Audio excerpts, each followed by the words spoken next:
celebrating success, learning from legends, and growing poppies. This is Tall Poppy Talk with Grace Lewis. Kia ora and welcome to Tall Poppy Talk. Today we have Rachel Lancaster. She is a self-taught artist with over 10 years of experience specialising in custom creations. So these masterpieces range from original freehand canvas art pieces to major murals, furniture, clothing, more. There doesn't seem to be a surface too big or a crevice too complicated that Rachel cannot make magic in. Art is personality and her pieces are vibrant, they're bold, and there's a confident inclusion of colour.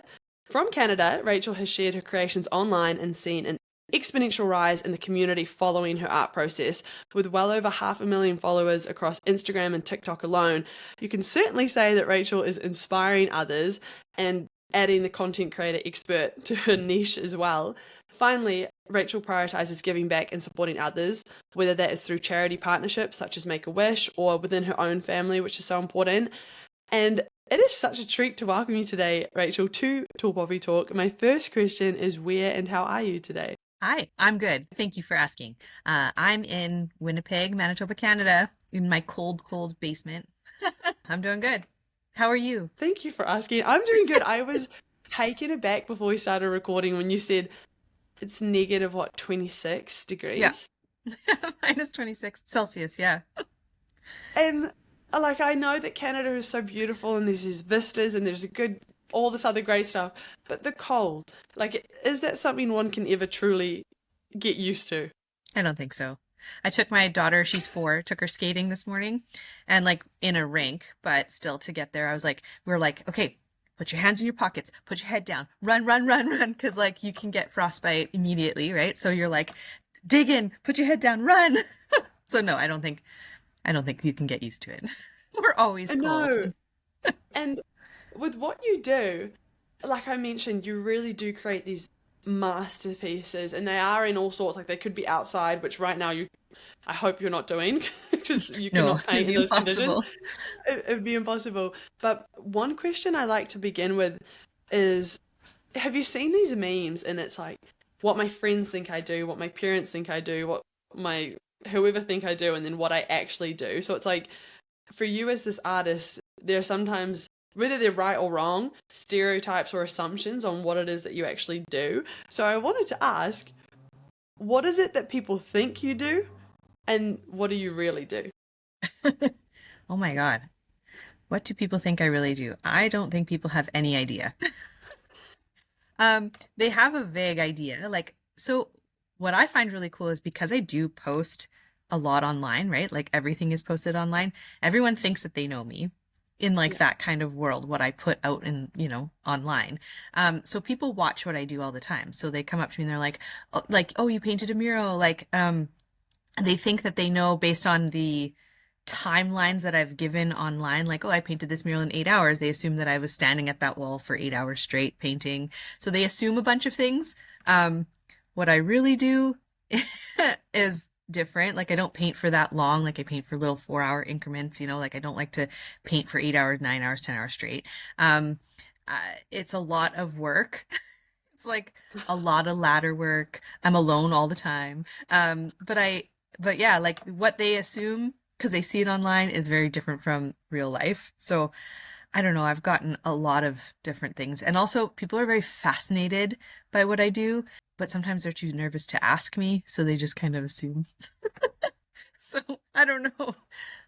That's exactly why I felt the need to ask it, because especially when you do share stuff online, right, is people get an insight, but they don't get everything, because part of even when I can imagine the process of creating these murals is you need to pick colors, you need to get the correct materials. There's a lot of preparation that would go into it so that when you're there, you can really execute, and then post-care production, all those other things that don't come across in the really cool, succinct time-lapse videos that you do. No. So if you were to, let's say someone approaches you and says, Rachel, I've got this space, I want to commission you, etc. How do you even begin the process? Do you need to go do a recce or a search on the location? How does that process work? So I work a lot different from a lot of different mural artists. So I'm not going to speak on everyone else's behalf. My process is very different. So I don't like to know anything about the mural going into it. Not at all. So when a client contacts me, I ask them if it's an indoor outdoor mural. If it's an indoor mural and it's on drywall, great. No questions asked. I know exactly what to do. If it's an outdoor mural, we do discuss the surface type because brick is different than painting on stucco. That's different than painting on like a smooth, some sort of rock surface. Like it's all, those are very different. And then the preparation work is different. So you need to like prime or sand, or like, what does that surface look like? Do I need to like scrape paint off of it before I begin? Like there's a little bit more prep. So that outdoor murals are a little bit different, but let's say we're doing an indoor job and it's on a drywall surface, nothing crazy. Then I will ask the parameters of what they like. So, do you like, I give them kind of two different examples of my work. Like I do a pop art style. It's really fun and bold and graphic novel style. Like more like a collage of images. Or do you like a scenic mural that looks like a forest with bunny rabbits and they're all kind of proportionately sized, the animals to the trees, and they'll pick whichever one they like better. If a client says, "Oh, I really like dragons. I love teddy bears and I like the color purple." Then I write that down, book them for whatever date they want, and then I don't think about it at all. I do not plan the mural. I do not think about anything. I arrive at the site and I start painting. So I carry with me every single color in my trunk. I have like bags of whatever I might need. I have all my paint supplies. And so when I arrive at the job, I just bring everything inside and I go over it again with the client. Like I'll just discuss like kind of, let's break it down a little bit further. Like what exactly would you like? At first, when I first started, people had a little bit more direction for me. But now that I've been painting for over 15 years and I have a lot of content online, typically people will watch all that content first so they know what they're getting into. And then now lately, people have just been like, no, we just want you to do something. Go for it. And so I just start painting. Your confidence and the confidence of your customer or clients, trusting your process, and something that's really unique about what you do too is, and you've advertised or promoted, I guess, like being self-taught. So over 15 years painting, could you please take us back to what inspired you in the first place and how it's been learning and self-teaching? Yeah. So when I first started painting, so back to when I was a kid, I loved to paint. I drew. That was all normal stuff that I did. Kind of, maybe I was a little bit more creative than the average child. I don't know. I thought I was pretty normal. And then I did take art in high school, but I almost failed, I think. I didn't pay attention to anything. So I don't know. I didn't do that great. And then I graduated and I moved out when I was 17 and I got like an easel in my house because I like a painting easel. I painted one painting and it sat there. So, when I had a party, I'd be like, I painted that one thing. That's it. I never did any more. I wasn't that kind of, young adult. And then I went to university. I took human resource management. I thought I could do that. Turns out not great with people. So that doesn't really work for me. So then I worked a bunch of jobs here and there. And then I ended up doing events. So this really matters to how this all pans out. So I did events. I worked in the event world, special events. I planned events for 500 plus guests. I worked at the University of Manitoba, which is our university. So I planned events that the president attended and like convocation and big things like that. And I loved that job. But the thing with that job is you get a lot of like time off because you work the event, you bank the time, and then you just like have all this time. But you can't take the time off when there's events, which happen at like popular times of the year. So you have like Mondays off or like Thursday, like just random days of the week. And you're not going to like hang out with your friends because everyone's working. So I started painting like, cause I just liked it and I had all this time off. And I would paint like little paintings, whatever. I sold them on, like it's equivalent to Facebook Marketplace, but back then it was like, we have Kijiji. I don't know what you have in Australia, but I'm sure it's a marketplace type thing. I would sell them there, whatever. I opened up a little Facebook page. That was back when Facebook kind of first was taking off. and people would like them here and there. And then I was really confident that I could paint. You know, when you're in your, so I was around 22 at this point. And when I was 22, you're like really confident for no apparent reason. You're just like, I could do that. Like, you know, so I had that. So I was like, I could paint a mural. I think that's what I want to do. I don't know why I went big, but go big or go home, right? So I I asked my mom, who she owned a bakery at the time, and I asked mom if I could paint her a like mural in the bakery. And I did. And it took me 47 hours. And it was like the smallest, like 8 foot wall. It took forever. And then I was like, that's it. That's beautiful. And so I took a picture of it and I posted it on that Facebook Kijiji. And I said, I'm a mural artist. See, like super bold 20-year-old. I painted one mural. Now I'm a mural artist. I could paint for you. And then I got a call from, so we have a place here. It's called Celebrations Dinner Theater. Well, it doesn't exist anymore, but it's a theater.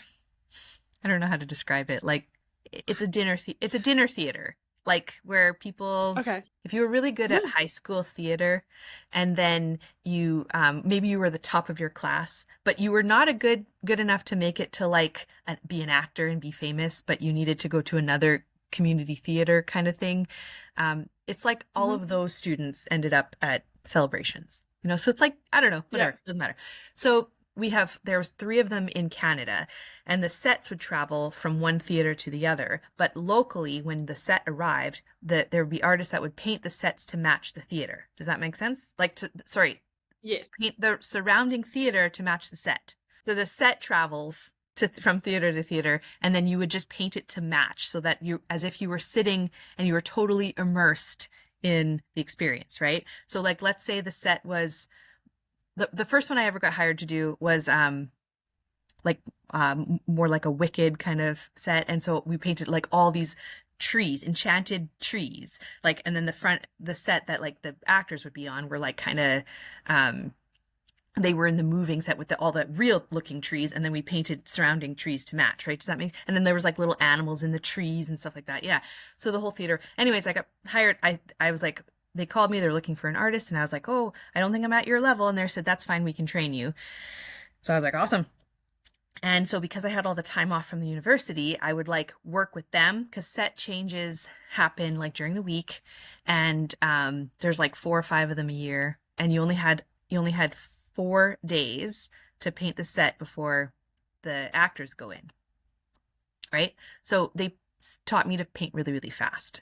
So yeah, that's kind of where I started painting murals. And then I would take pictures of those murals, post them on my little Facebook page, and I would get side jobs here and there. You know, I'd paint them again on my days off or whatever.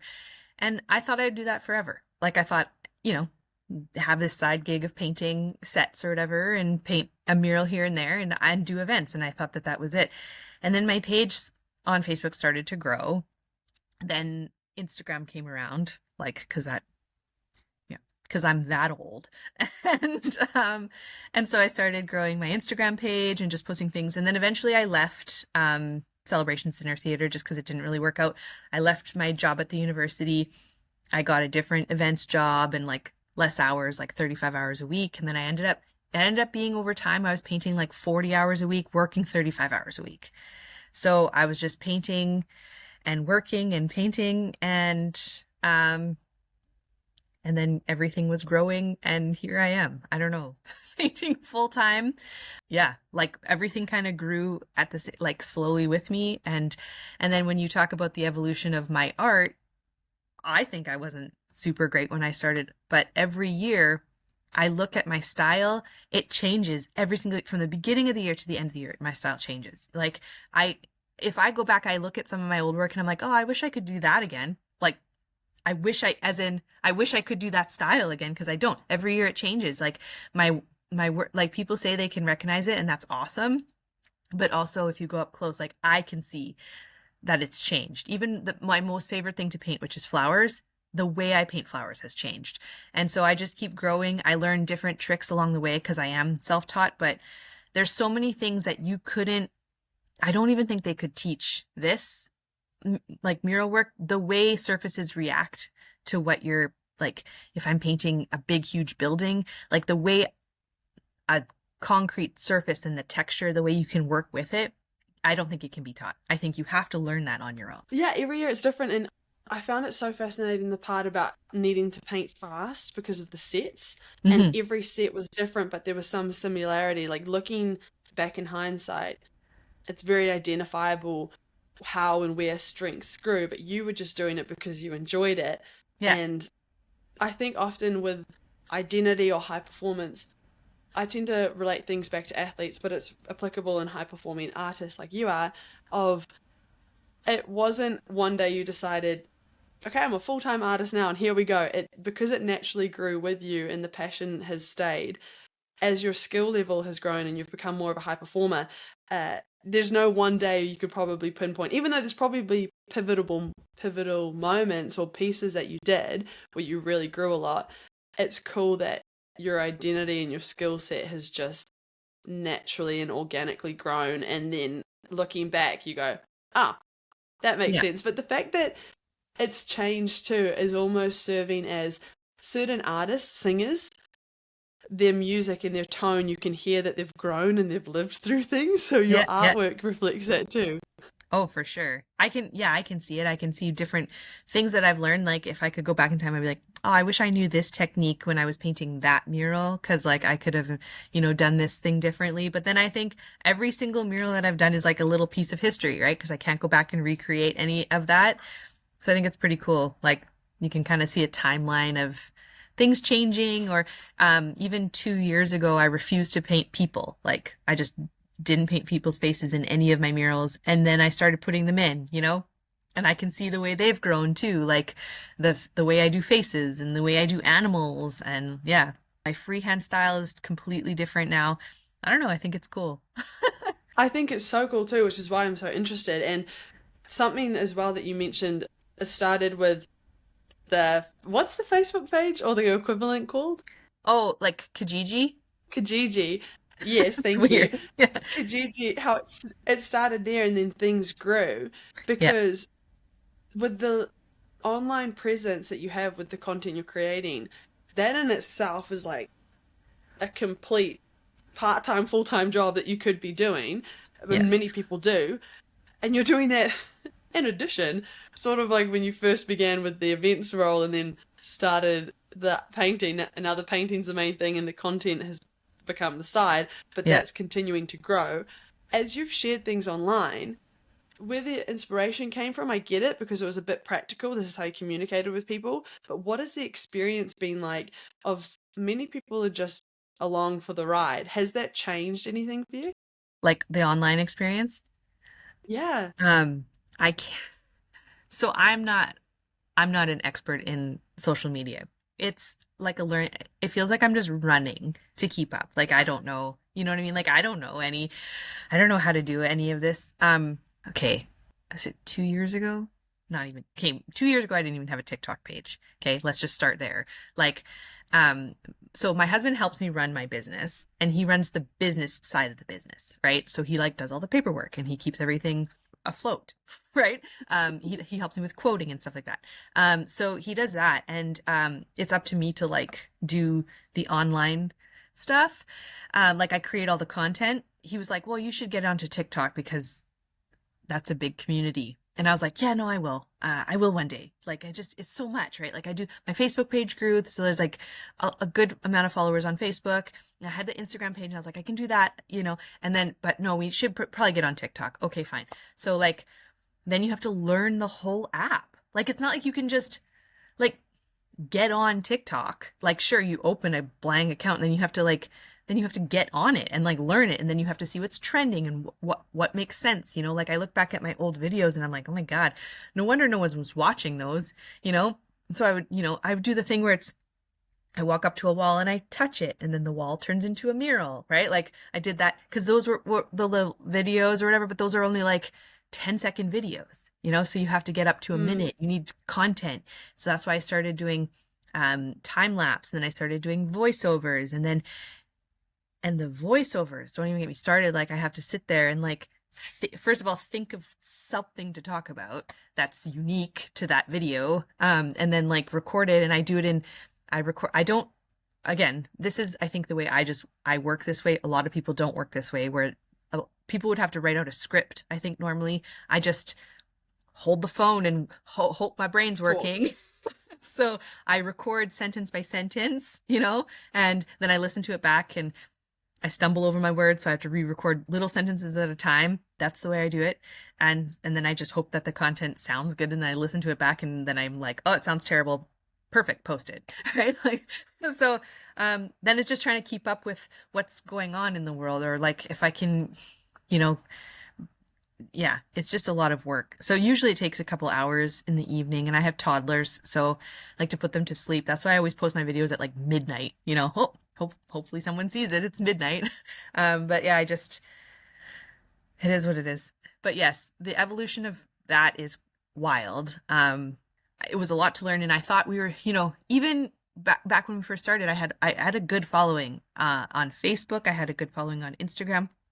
I got up to like, past the 10,000 point, which is what everyone wants to get past, because then you become like they provide you different services online, right? Once you get past 10,000.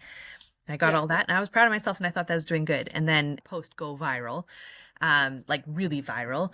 And then my page just blew up. Like, it was November. Actually, I remember the post going viral that went really, really viral. It had over 100 million views.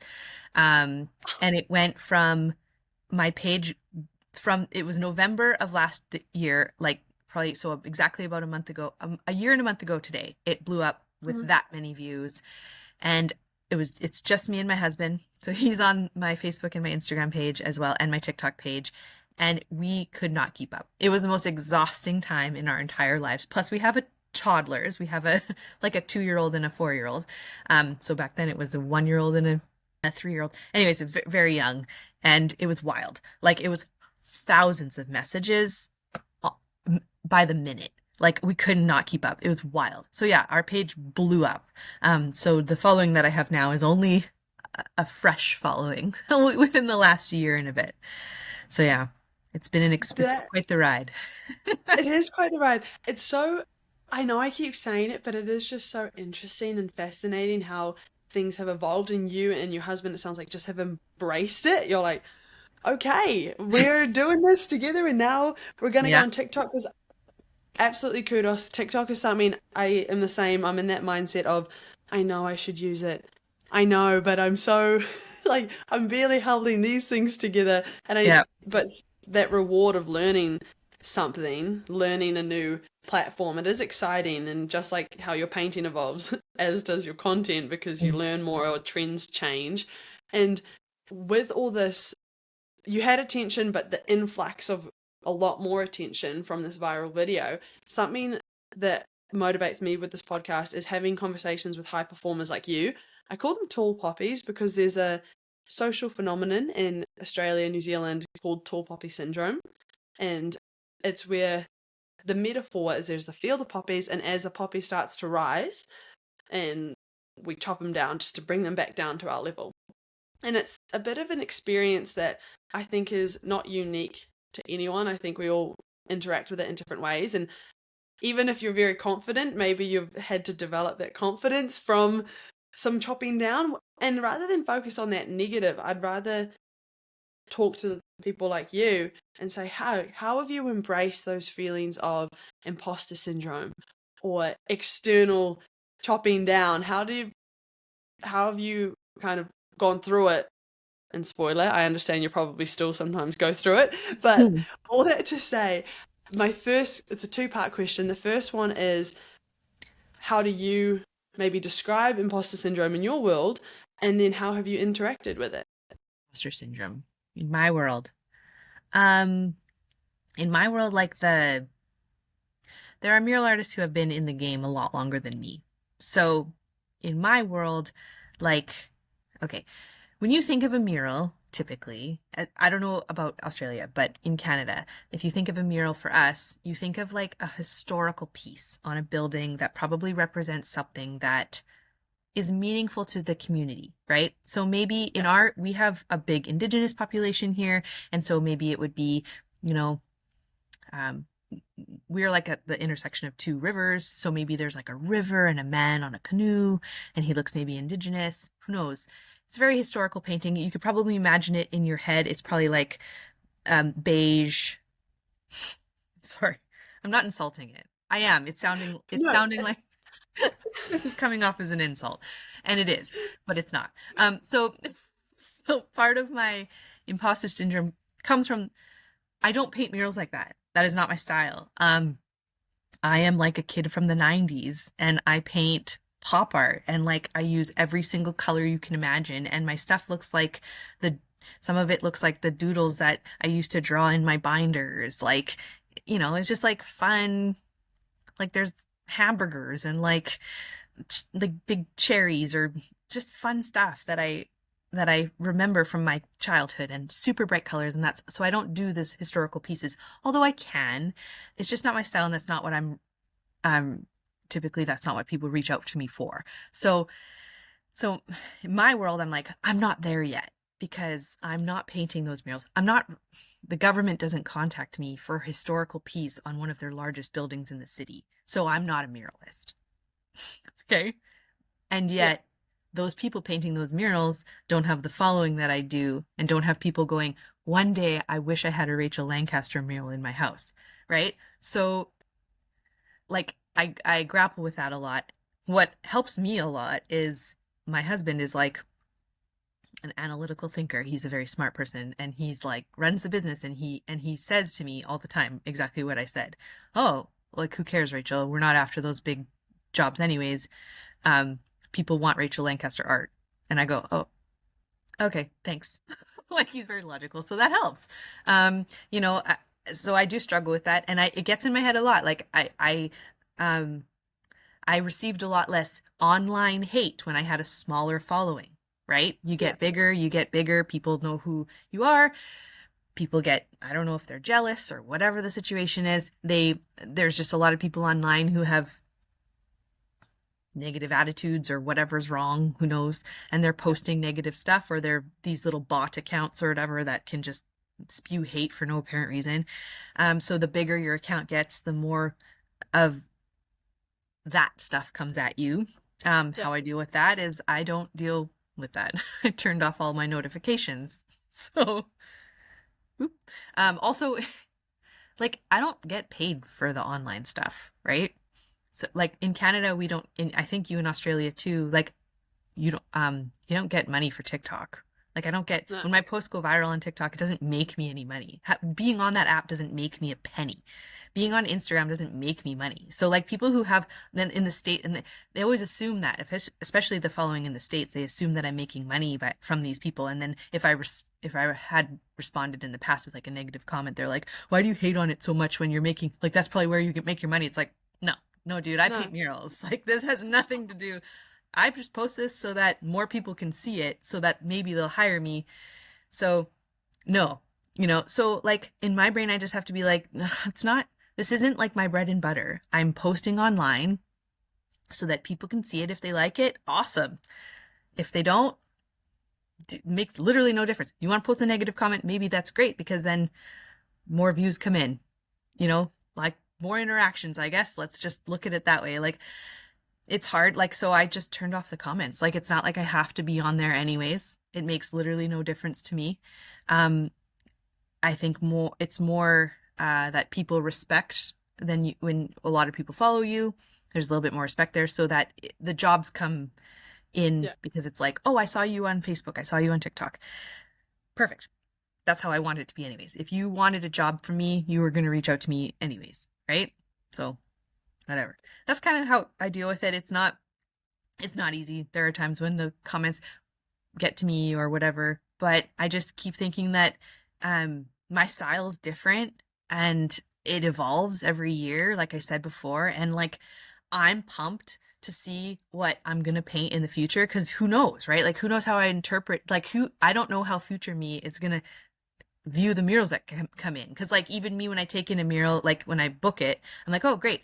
I think of something in my head, but how I think it'll look at that moment. But then that image goes away, and then when I get to the job, another image pops up. So like it's just whatever happens in the moment, and I'm like, oh cool. Sometimes I leave a mural and I go, oh, that was way cooler than I thought. Like it just, new stuff happens, and I think it's cool. Like I'm excited to see where that takes me, and I'm excited to see the next piece, and I think everyone who follows me is too, right? Like they're excited that they keep getting different content from me, and like, so that's what helps me with the imposter syndrome, is just like, I mean, no one's in my brain. Like I can only do what I can do, and no one else can take that from me. So who I don't know, like, you, and people are like, oh, I could paint that, go ahead, like it came from my head, you know. So I don't know, try it, that's cool, I'd like to see your version of it, you know. And that's what I think is really exciting, is just go, like everyone else could do it. You think you can paint it, I don't care, go ahead. Like there's room for everybody. There's enough walls in this city to keep me busy for the rest of my life, and that's just in my city. Like every single building has a wall, so go ahead and paint yours, I don't care.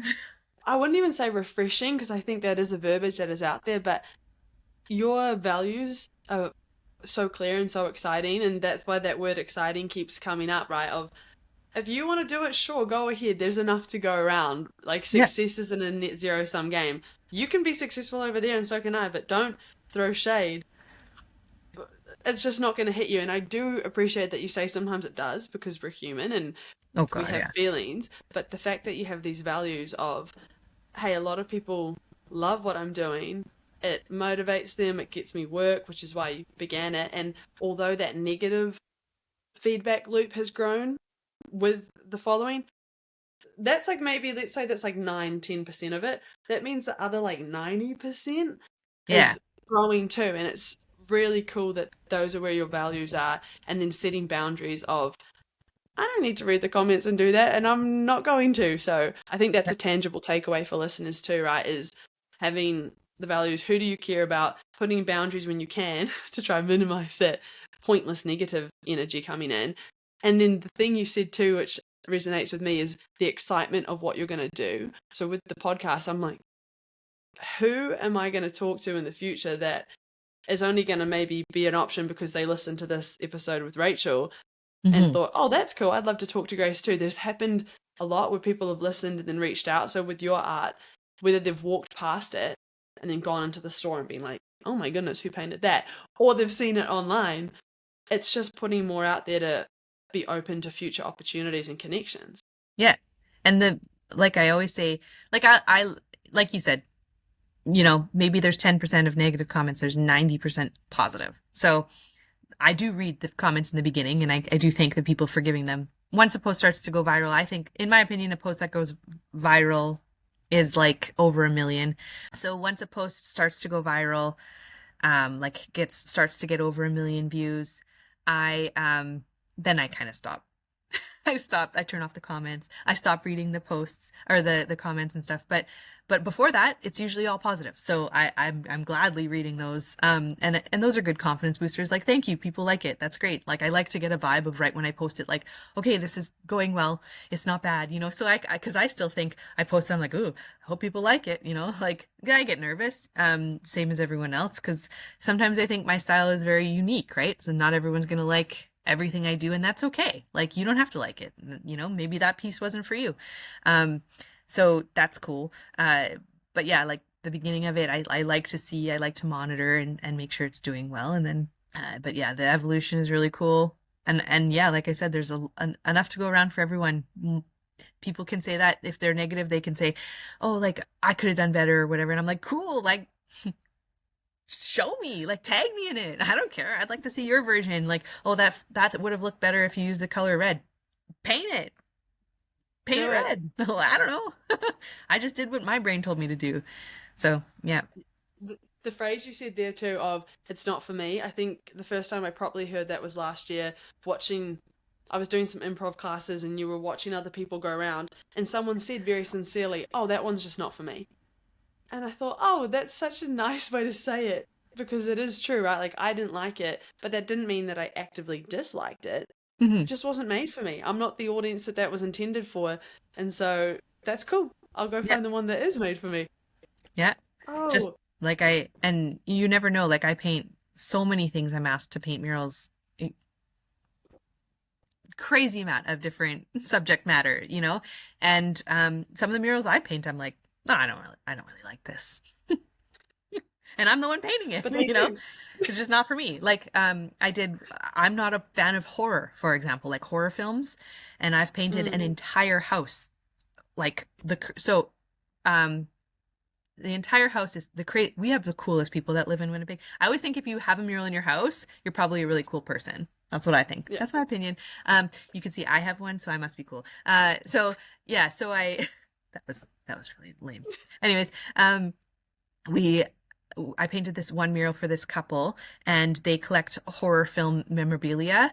And so I've painted like in their collection room, like it looks like old buildings, like with a brick that's broken down. One section, the whole corner of the room is broken down. You can see a graveyard through the wall. And then there's like an old safe with like bloody handprints. There's rats that run along the bottom. There was a beam like in the top of the ceiling, and I painted it to look like a wood beam with like these, like a crack in it, these creepy like glowing eyes and stuff. The whole room, I did that.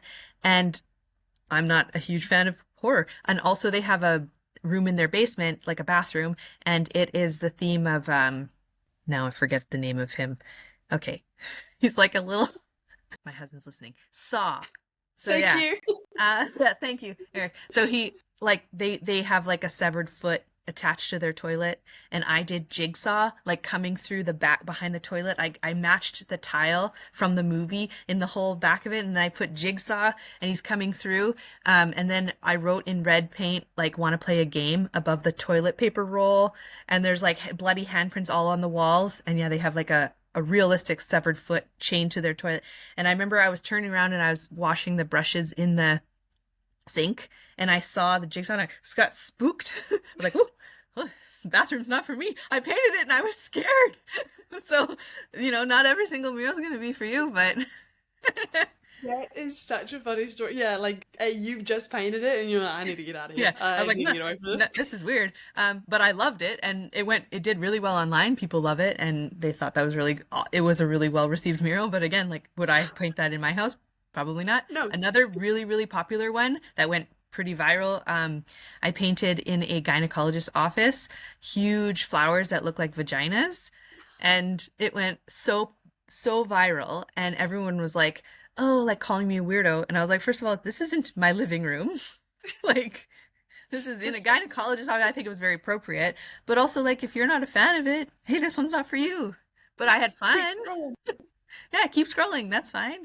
Every mural is awesome. Like, it's all a new challenge. And that's why I love it. Like, because I never know, like I said, I never know what I'm going to paint. When I get to the wall, I'm like, oh, this is great. This is such a cool job.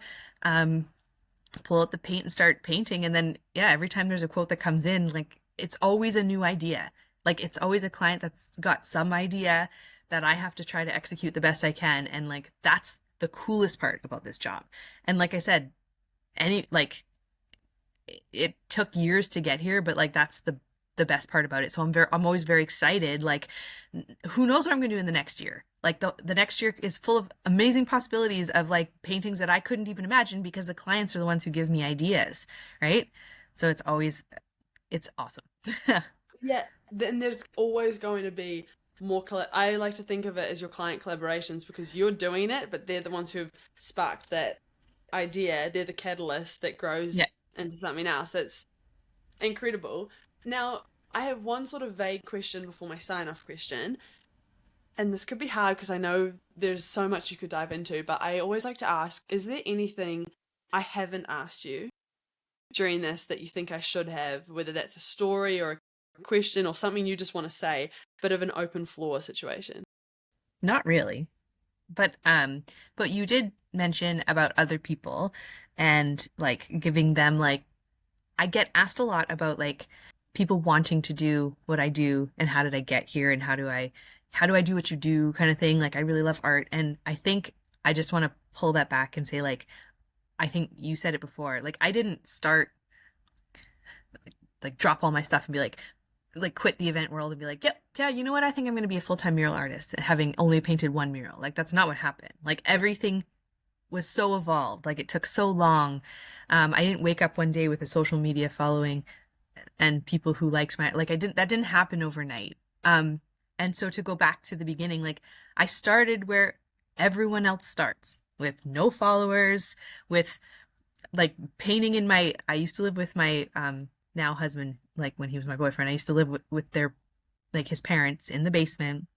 And I had like this little wooden table, and I went to the dollar store. I don't know what you guys have in Australia, but we have a dollar store, and I bought cheap dollar canvas and cheap dollar paint with like little crappy brushes, and I painted like just for the fun of it, just because like I was so bored and I wanted something else to do, and it was really cold. Like I lived in Canada, it was so cold, and I didn't want to go outside, and so that's what I did. I just painted, and I painted every single day for hours and hours and hours. And I painted, like, still to this day, there's, except for the last week that I've had a week off, I usually paint at least 4 to 5 hours a day.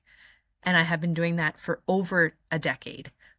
Even if it's on my own or if it's for clients, I paint every single day. And I didn't like sit by the TV and watch a lot of TV, although it was on, you know, like that was my time to like do whatever I wanted before I had kids. I know it's hard when people have kids, but like, I think you can prioritize anything if you really want to do it. And so if it's something that you want to do, and you really want to prioritize that in your life, then start. But it's so hard. Like you can't just drop it all and say that's what you want to do for a living. Like you have to focus on it, you grow it, do what you need to do, but it's going to take you a long time. It took me a long time. It took me, 10, 15 years, and I'm here, and it's still growing. Who knows where I'm going to be? But I also branched out to many different other things because I got nervous. Like, who knows if I always think to myself, I don't know if someone's going to buy a mural. Like I always doubt that it'll last forever. Like now that my husband runs the company and I do this, like we rely on me painting murals, right? So I always get nervous. Like,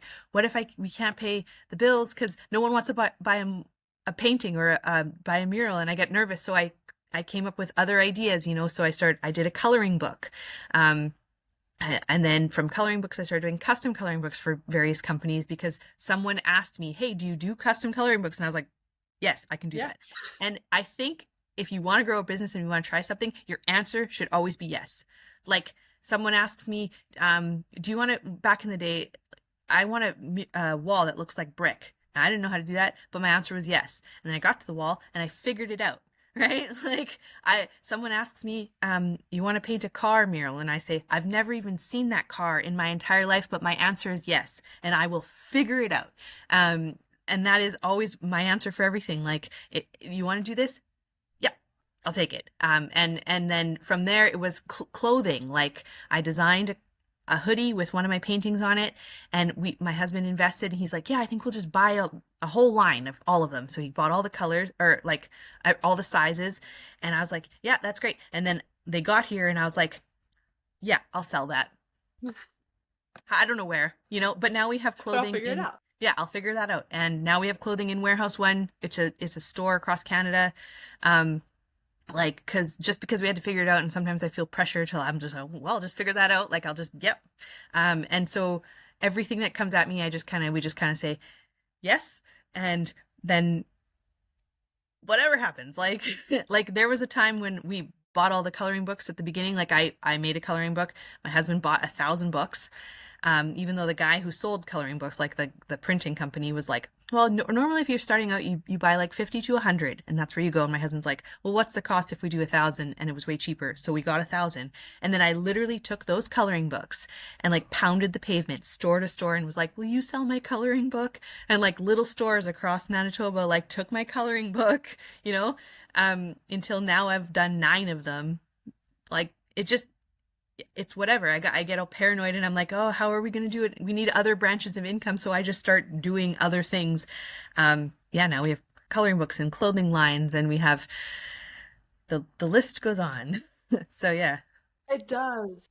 Thank you. That's such a cool answer. And I'm glad that's the beauty of that final question sometimes, to pass it over, because those things you said there, not only am I taking away a lot just from hearing it, but I know my listeners are going to as well, of doing things because you enjoy it and saying yes and looking for that next opportunity. And then the key word I think for you is exciting, because you're excited of what's to come, you're excited about what's been, what's happening, and that's just such a contagious energy. So thank you for that. Yeah. And Rachel, my sign off question is completely different, but if you had to listen to just one musical artist for the rest of your life, who's it going to be? Oh no, I can't do this. Can I just pick podcasts? Yes. Because Yes. like, okay, this is the question that I get asked so often, what am I listening to? Because like I wear headphones in all of my videos, and probably the number one question is, what are you listening to? And to be 100% honest, I have a playlist that I have been listening to for 10 years, like songs, right? Not 10 years, maybe 5 years. But I noticed that, so I paint murals for like 4 to 5 hours a day. And if you listen to the same songs like 4 to 5 hours a day, like you're done your playlist probably by like Wednesday of a week. Like you start on Monday, you're done your play. So you listen to the same playlist probably twice in 1 week. And I just can't. I just don't. I don't listen to music anymore. I cannot listen. Even if I added songs to that playlist, there's not enough music to like constant. So I only listen to podcasts. I don't think I've listened to music in a really long time. I listen to podcasts. The craziest, like any podcast, I will go back and binge the entire series of podcasts. So I don't know. Now this is hard. Now I have not answered your question. Okay, musical artist. Wait. Eminem. Or podcast. Wait. Oh, okay. Eminem. If I could listen to one artist, I'd probably listen to Eminem. Okay. It's a lot of words. Right. Like, I think you and I had discussed this before. I really like the smart lists. I like armchair experts. So I like stuff that makes me use my brain. Yeah. But then to be quite honest, you ever get in your car and you drive from one place to another and you don't remember how you got there? Yes. You ever that ever happened to you? Okay. That's what painting a mural is for me. I arrive at the job. I remember talking to the client and figuring out the gist of the mural. And then the next thing I know, I'm packing up my brushes and I'm done for the day. Okay? I don't remember how I got there, the process that I did it in. Sometimes I watch the time lapse back and I go, oh yeah, no, that makes sense. That's what I would have done. But like, I don't remember it. And so if it's been a really good day, I can get home after listening to 6 hours of podcasts, and I could not tell you a single thing that I've listened to. I don't know it. I don't remember it. I could probably listen to the same episode 4 or 5 times, and I don't remember anything. So that is my life. I don't know how my brain works, but it literally shuts off, and I just come to at the end. And speaking of, we have now come to the end of this podcast, this episode, this interview. And I just want to thank you so much, Rachel, for your enthusiasm, your energy. I'm really excited to continue to follow on. And just thanks for spending an hour of your time, because I know how valuable it is, with me on Tall Poppy Talk today. Oh, no problem. I had such a good time. Thanks for having me. Thank you so much for listening to Tall Poppy Talk. We'll see you next time. Feel free to check us out on social